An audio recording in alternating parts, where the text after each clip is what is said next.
Digital India का सपना साकार करने की दिशा में भारत तेजी से बढ़ रहा है। इसका सबूत ऑनलाइन लेन देन करने वालों की संख्या में लगातार हो रही बढ़ोतरी से मिल रहा है।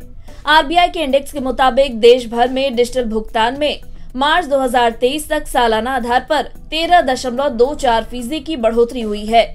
ऑनलाइन लेन देन को मापने वाला आरबीआई का डिजिटल भुगतान इंडेक्स मार्च 2023 के आखिर में बढ़कर 395.57 पर पहुंच गया।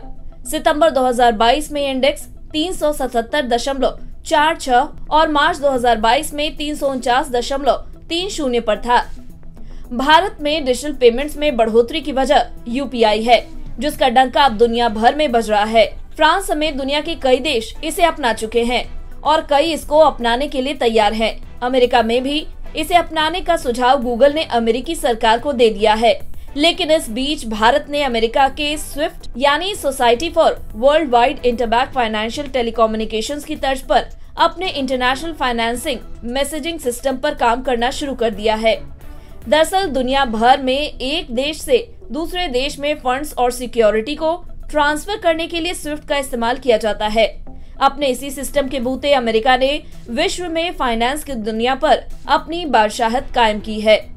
अब भारत ने भी रुपए के अंतर्राष्ट्रीय लेन देन को बढ़ावा देने के लिए इसी तरह का सिस्टम विकसित करने की प्रक्रिया पर काम शुरू कर दिया है।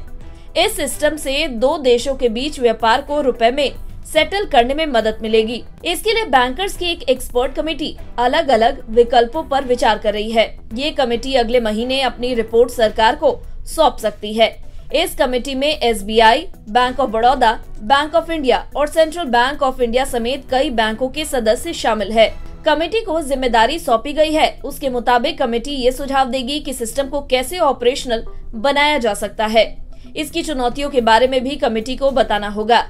इसके बाद आरबीआई समेत दूसरे स्टेक होल्डर्स के साथ इस पर चर्चा होगी। कमेटी स्विफ्ट की तर्ज पर बनाए गए आरबीआई के मौजूदा platform structured financial messaging system पर विचार करेगी। इसे बैंकों के बीच कम्युनिकेशन सिक्योर करने के लिए इस्तेमाल किया जा सकता है। इससे रुपए में लेन देन को भी बढ़ावा देने में मदद मिलेगी। सरकार भी अंतर्राष्ट्रीय स्तर पर रुपए को बढ़ावा देने के लिए बैंकों से इंटरनेशनल ट्रेडिंग कम्युनिटी के साथ आउटरीच प्रोग्राम चलाने को कह चुकी है। अब तक 22 देशों के 20 बैंक 92 स्पेशल रूपी वेस्ट्रो अकाउंट्स खोल चुके हैं। आरबीआई ने 2022 में अपने विजन डॉक्यूमेंट में इस सिस्टम के दायरे को बढ़ाने की बात कही थी।